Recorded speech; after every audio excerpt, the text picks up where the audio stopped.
ABC Actu. ABC Actu, c'est l'essentiel de l'information.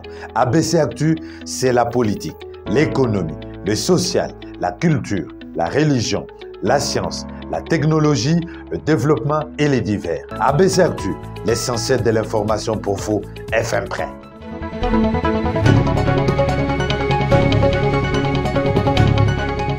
Vous nous avez choisi pour vous informer. Nous vous en remercions. Au sommaire de ce journal, la Commission électorale nationale indépendante obtient le feu vert de la Cour constitutionnelle permettant d'enrôler les Congolais de la diaspora pour les élections de 2023. De détails à suivre au cours de ce journal. Et le président du mouvement lumumbiste progressiste, Franck Diongo, s'insurge contre toute tentative à vouloir écarter les candidats qui aspirent à la présidentielle lors de prochaines élections. Des propos à suivre dans ce journal.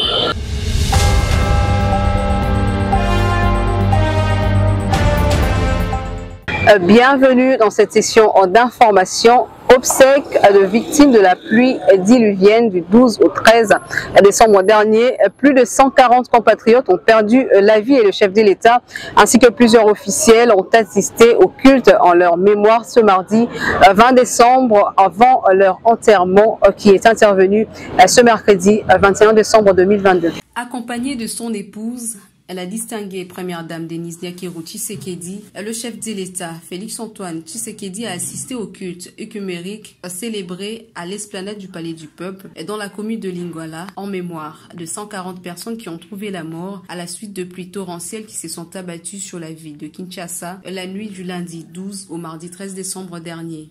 Touché et consterné suite à ces drames, Félix Tshisekedi, qui s'est trouvé à Washington aux États-Unis dans le cadre du deuxième sommet USA-Afrique, avait écourté son séjour pour regagner le pays. Le gouvernement avait décrété par la même occasion un deuil national de 3 jours à partir du mercredi 14 décembre dernier pour honorer la mémoire de compatriotes décédés à la suite de cette calamité naturelle. Ces intempéries avaient aussi causé d'énormes dégâts matériels dans la ville, à savoir des glissements de terrain, coupures des routes, des résidences entières emportées et des rivières et autres égouts débordés. Ce mardi, l'apôtre Kabongo, modérateur du culte, a fait savoir dans son mot d'introduction que cette cérémonie consiste à adresser une prière à l'Éternel afin qu'il puisse accueillir les âmes de nos compatriotes et en même temps qu'il puisse consoler les familles éplorées. La cérémonie s'est clôturée par le dépôt d'une couronne des fleurs par le couple présidentiel en mémoire des compatriotes décédés. Le Premier ministre Jean-Michel Samalou Kondé, le président des 2 chambres du Parlement, Christophe Mbosso Kodiapwanga et Modeste Baeti Lukwebo, ainsi que quelques membres du gouvernement ont assisté à ces cultes. Il est à noter que la mise en terre de 140 personnes qui ont trouvé la mort est prévue pour ce mercredi 21 décembre.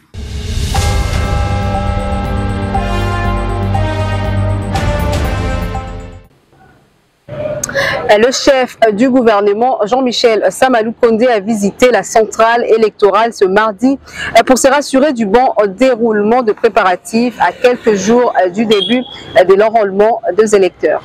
À quelques jours du début de l'opération d'enrôlement des électeurs pour les élections de 2023, prévu pour le samedi 24 décembre 2022, le Premier ministre Jean-Michel Samalou Kondé a pris part ce mardi au siège de la centrale électorale à la présentation de kits d'enrôlement des électeurs et du mode d'utilisation et de l'application Prérap CENI. Il était aussi question pour le chef du gouvernement de s'assurer du bon déroulement des préparatifs de cette importante opération qui bénéficie de l'appui financier de son gouvernement et sur lesquels le chef de l'État tient énormément pour la continuité du processus démocratique en RDC. Et dans leurs mots de bienvenue au chef du gouvernement, tour à tour, la rapporteure de cette institution d'appui à la démocratie et son président ont remercié Samalou Kondé pour sa bonne politique d'ouverture et pour l'appui du gouvernement aux activités de la CENI. Prenant à son tour la parole, le Premier ministre s'est dit heureux d'être reçu par la CENI tout en soulignant qu'il s'agit d'une responsabilité historique à 1 année seulement de la tenue des prochaines élections.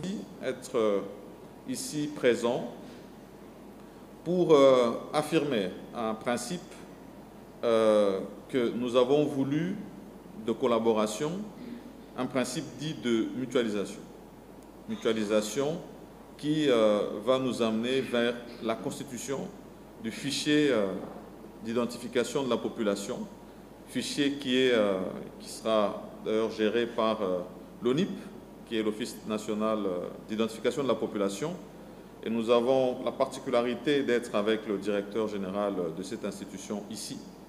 Je voudrais remercier le président de la CENI et à travers lui tout le bureau et la plénière, parce que je vais mentionner que c'est depuis 2006 que ce principe avait été énoncé, mais il a chaque fois été un rendez-vous manqué. En 2006, cela n'a pas pu se faire. En 2011, mêmement. En 2018, nous avons encore manqué cette occasion.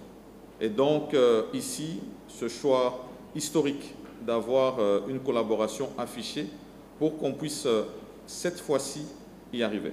Je remercie donc, en tout cas, tout l'effort qui a été mis au niveau de la CENI, de l'ONIP, mais aussi de l'INS, pour que, tant bien que mal, on puisse parvenir à ce fichier. Il a également salué toutes les innovations apportées par le bureau de la CENI en termes notamment de kits d'enrôlement, tout en insistant sur le choix historique de la mutualisation des opérations d'enrôlement et d'identification de la population. Cette mutualisation permet à ce que les données de l'opération d'enrôlement de la CENI soient utilisées aussi bien par l'ONIP, l'INS. En rapport avec la sécurisation du processus électoral, le chef du gouvernement a rassuré la centrale électorale quant aux dispositions déjà prises pour que tous les processus soient accompagnés, notamment la sécurisation de forces de police pour lesquelles il y a une adaptation à faire sur toute l'étendue du pays. Il faut signaler que cette rencontre s'est déroulée en présence du président de la CENI, de membres du bureau, des membres de la plénière, du vice-ministre de l'Intérieur, du directeur de l'ONIP et quelques membres du cabinet du Premier ministre.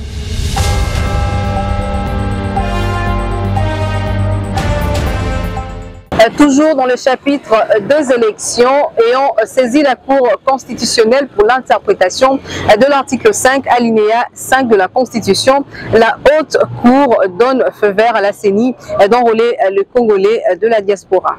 Vu la Constitution de la République démocratique du Congo, telle que révisée à ce jour, vu la loi organique du 15 octobre 2013 portant organisation et fonctionnement de la Cour constitutionnelle, vu le règlement intérieur de la Cour constitutionnelle, la Cour constitutionnelle siégeant en matière d'interprétation de la Constitution, après avis du procureur général, se déclare compétente, dit que la requérante n'a pas qualité pour saisir la Cour en interprétation des dispositions de la Constitution. Cependant, la recevabilité de cette requête n'est appréciée qu'à l'aune du rôle régulateur des pouvoirs publics que la Cour constitutionnelle est appelée à jouer, tel qu'il appelle de sa jurisprudence constante en la matière, en vue d'assurer la régularité du processus électoral et le bon fonctionnement des institutions de la République. L'article 5, alinéa 5 de la Constitution signifie, s'agissant du droit d'être électeur, que tous les Congolais ont le droit d'être électeurs et de bénéficier, sauf cas de force majeure, des services de la CENI pour se faire identifier et enrôler.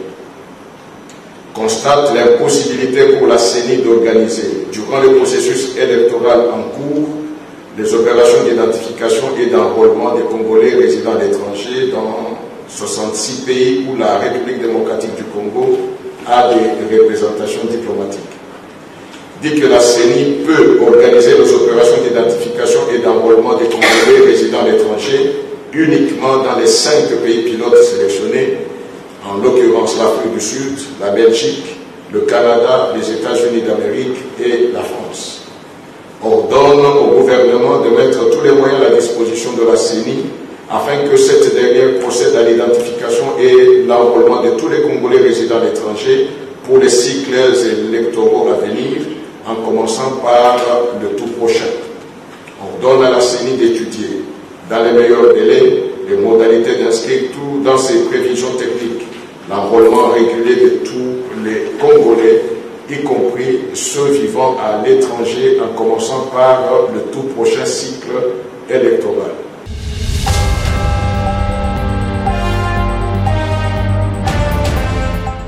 Franck Diongo, président du mouvement lumumbiste progressiste, s'insurge contre toute tentative à vouloir écarter certains candidats qui désirent compétir à la présidentielle de 2023.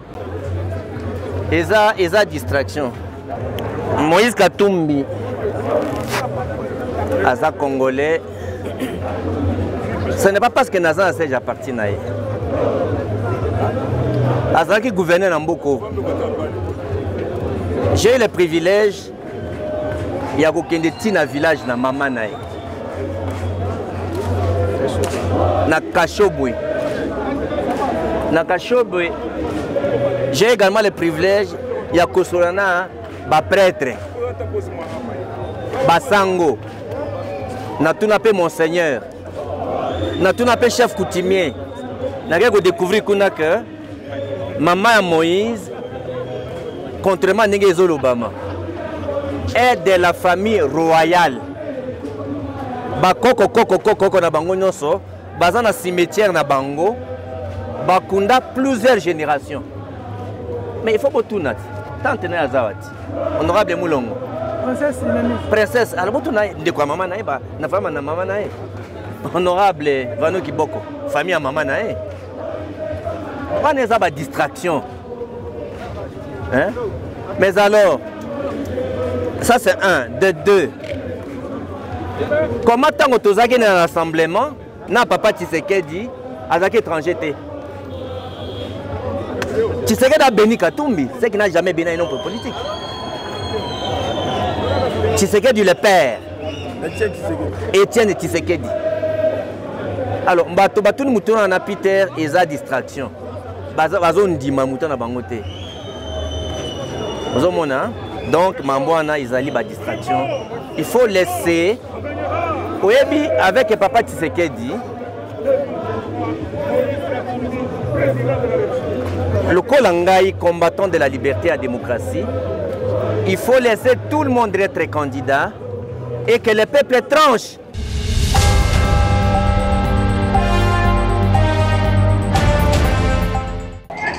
Mobiliser un grand nombre de la population à s'enrôler sur la passion du réseau d'éducation civique au Congo, exécuté par Michel Mvondo. À ce propos, un renforcement de capacité a eu lieu ce mardi pour les animateurs du RECIC afin de faire un travail de qualité sur terrain. Regardez. C'est déjà pour ce samedi 24 décembre 2022 le début de l'enrôlement des électeurs pour les prochaines élections de 2023. Ainsi, au réseau d'éducation civique au Congo, dirigé par Maître Michel Mvondo, tout est fin prêt pour accompagner cette opération, raison pour laquelle, mardi 20 décembre, un recyclage des animateurs du RECIC a eu lieu. Ces derniers se rendent sur terrain pour sensibiliser la population à s'enrôler massivement. Sur place, un exercice de terrain a été fait par les animateurs. Ezali droit civique na yo, esengeli o respecter yango. O telemi oke ko se fait enrôler. Mon candidat biso a saigné, on dit pesa bénéfice ça. Mon candidat biso a saigné à rassurer population mobimba ke mbalo yo élection que vous allez. Botelema bozo ba carte na bozo enrôler. Le secrétariat technique provincial de la CENI, présent à cette formation de renforcement de capacité, s'est apaisanti sur l'identification des électeurs. Nous avons échangé sur l'identification et l'enrôlement des électeurs. Comment ils vont s'y prendre sur les différents terrains, le marché et autres pour la sensibilisation. Nous avons fait la simulation et il reste maintenant à eux de jouer comme nous leur avons parlé. Pour Michel Mvondo, le secrétaire exécutif du RECIC, mobiliser la population pour un enrôlement massif, c'est l'objectif poursuivi par cette plateforme. Vous savez, le fichier électoral, c'est même le corps de la démocratie. Nous avons beaucoup de respect envers cette opération parce qu'en fait, c'est ça même qui va déterminer le nombre de sièges et c'est ça même qui va déterminer le corps électoral. Et nous allons accompagner l'opération de l'enrôlement par la sensibilisation intense d'aujourd'hui jusqu'à sa fin. Une occasion pour le participant d'apprendre comment utiliser l'application Prérap, un outil qui permet de gagner du temps dans le bureau des votes afin que ces derniers l'intègrent dans la dite sensibilisation.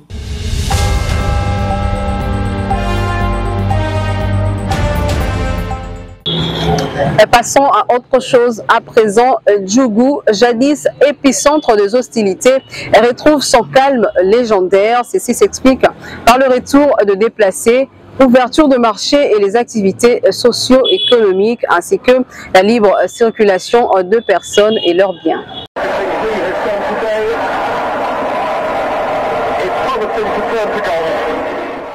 Nous sommes à Pimbo, chef-lieu du secteur de Walendu Djati en territoire de Djougou. Il est 21h.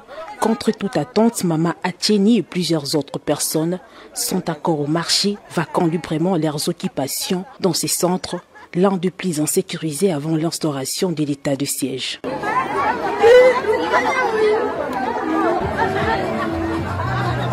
Il y a un an, voir ces jardins dimanche à plein Djougou n'était qu'un rêve ou encore une illusion. Mais aujourd'hui, les mauvais souvenirs appartiennent à l'histoire, témoignent les habitants. Ici à Pimbo, nous allons bien. La sécurité est très bien assurée par nos éléments de la FARDC. L'ambiance est bonne car nous vendons jusqu'aux heures tardives. Grâce à cet état de siège, nous sommes bien. Donc la situation sécuritaire est garantie. Nous remercions beaucoup pour tout cela le chef de l'État qui a instauré ce système d'état de siège. Aussi, nous ne pouvons pas oublier le gouverneur, le lieutenant général Luboya. L'état de siège décrété par le président de la République, Félix Antoine Tshisekedi Tshilombo, apporte d'ores et déjà la paix dans plusieurs coins de l'Ituri. L'étape de la consolidation de cette paix appartient aux Ituriens à travers la cohabitation pacifique, déclare le chef de cette entité. Ici, nous félicitons notre gouverneur militaire avec qui nous faisons même des marathons à pied sous la pluie. C'est tout le monde qui doit mettre leurs mains dans la pâte par des différents moyens, et raison pour laquelle nous exhortons même d'autres communautés à les faire autant. La paix ne peut pas se faire seule, la paix c'est l'affaire de tout le monde, raison pour laquelle aujourd'hui même à l'église, il faut chaque fois même dans l'homélie qu'il y ait des thèmes qui vont juste droit à la paix. La paix, la sécurité, l'espoir et l'épanouissement de la population iturienne, tels sont les mots-clés qui caractérisent en ces jours toutes les actions du gouverneur militaire de l'Ituri, le lieutenant général Luboya Kashama Johnny, pour redorer l'image de la province de l'Ituri en proie à l'insécurité depuis plus.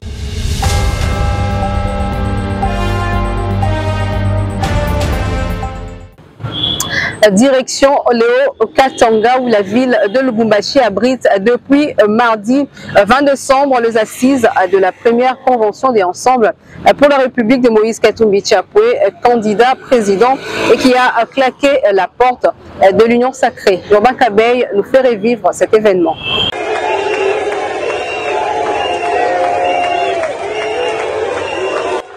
C'est sous les applaudissements effrénés, accompagnés des cris de joie, que les hauts cadres, représentants de provinces et la diaspora accueillent la candidature de Moïse Katumbi Chapwe à la présidence en 2023.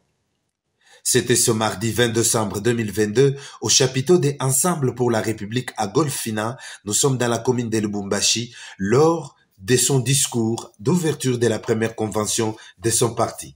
Nous avons tous besoin de la paix et de la tranquillité afin de nous consacrer au développement de notre pays et à l'amélioration du vécu quotidien de notre population. Distingués invités, chers frères et sœurs, avant de laisser le soin au secrétaire général de nous entretenir sur l'agenda de nos travaux, conformément à nos statuts, je voudrais néanmoins, comme suite à mon interview, sur les défis, faire part de mon intention de me présenter comme candidat.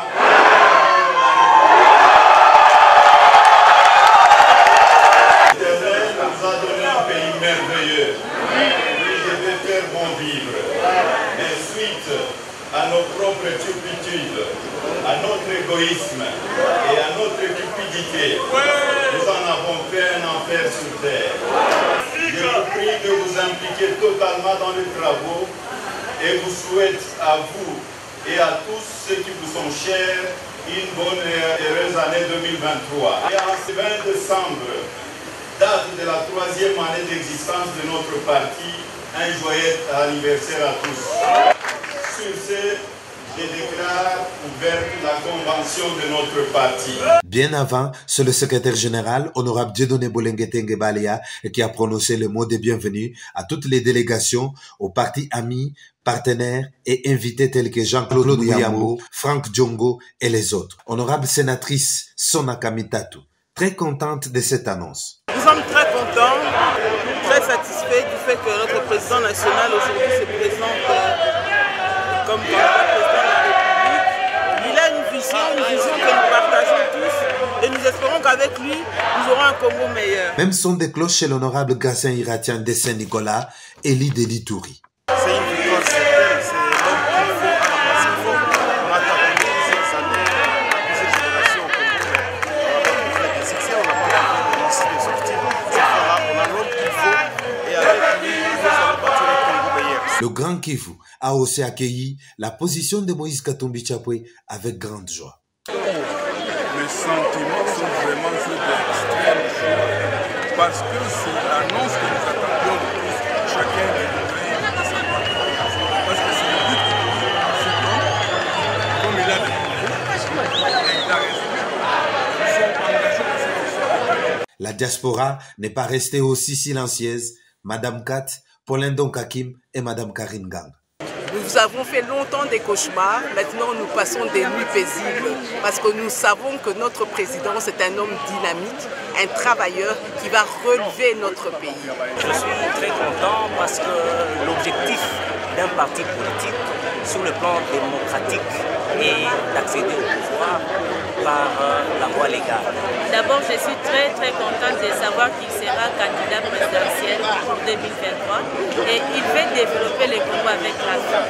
Donc la femme a une place très importante pour M. Moïse Katumbi Chapwe. Sinon, il a demandé aux 500 délégués venus de partout le monde de les soutenir et l'accompagner jusqu'à gagner ces élections en 2023 pour apporter un soulagement à la population en détresse.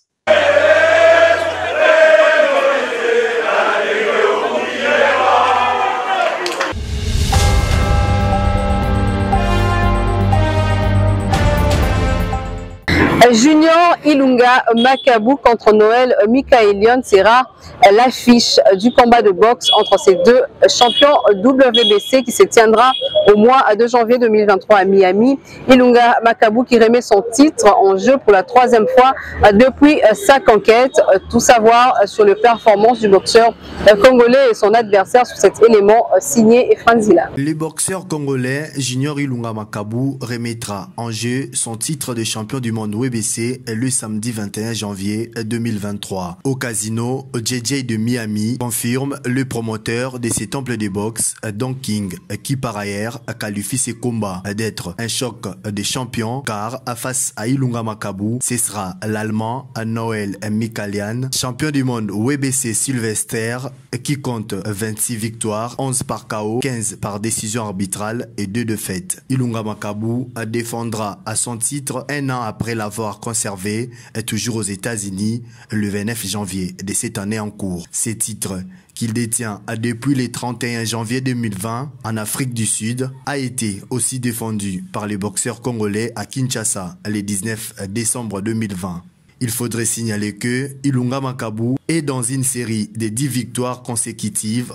Son adversaire du 21 janvier prochain détient aussi les titres des champions WBC Sylvestre gagnés cette année dans un combat qui lui a opposé à un autre Congolais, Yuri Kalenga. Ce combat des champions sera donc une occasion pour les Congolais Ilunga Makabu non seulement à déconserver son titre, aussi de venger son compatriote Yuri Kalenga. Signalons que Ilunga Makabu vient récemment d'être élevé par ordonnance présidentielle dans l'ordre national des mérites sportifs pour avoir fait rayonner l'image de la boxe congolaise à l'international. Avant de chuter, prenons le rappel de titre. La Commission électorale nationale indépendante obtient le feu vert de la Cour constitutionnelle permettant d'enrôler les Congolais de la diaspora pour les élections de 2023. Vous l'avez suivi dans ce journal. Le président du mouvement lumumbiste progressiste, Franck Djongo, s'insurge contre toute tentative à vouloir écarter les candidats qui aspirent à la présidentielle lors des prochaines élections. Des propos que vous avez également